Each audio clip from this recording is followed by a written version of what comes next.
C'est un geste très simple, en fait, c'est juste un geste, c'est 2 lancers de très fines particules de paillettes irisées. Et c'est une sculpture qui est à l'infini, en fait, parce que c'est chaque fois un geste différent, et en fonction de la lumière et du lieu, elle réagit aussi fort différemment.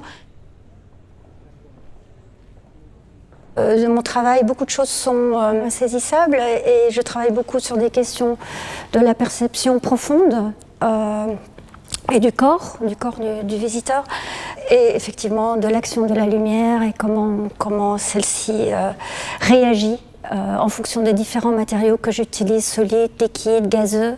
Donc ici c'est une sorte de pulvérisation.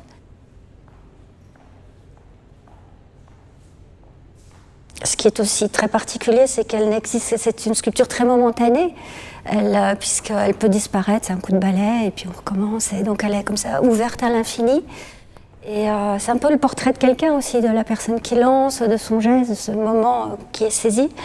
Et donc en fait, elle invite aussi le visiteur à l'expérimenter, elle invite le mouvement. Le mouvement est quelque chose de très important dans mon travail.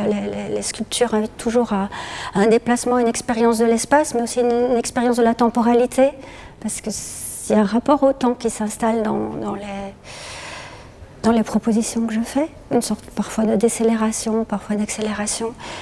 Et là, elle se laisse découvrir, elle est presque invisible de loin, et puis il faut vraiment s'approcher, commencer à se l'approprier et voir un petit peu tous les événements qui se passent à l'intérieur de...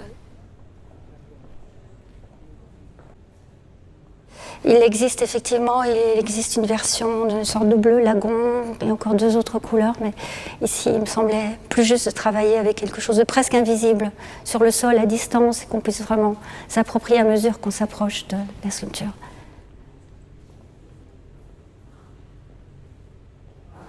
C'est un choix vraiment in situ. En fait, je suis venue il y a quelques mois et on a fait des tests en fonction de la lumière, la réflexion des murs et la nature du sol. Et nous avons été ensemble convaincus que c'était peut-être le meilleur choix pour ici, en fait. Ouais. Et en dialogue avec les œuvres qui sont dans la salle, bien sûr. En dialogue aussi avec les reflets de l'eau, ouais, et du soleil.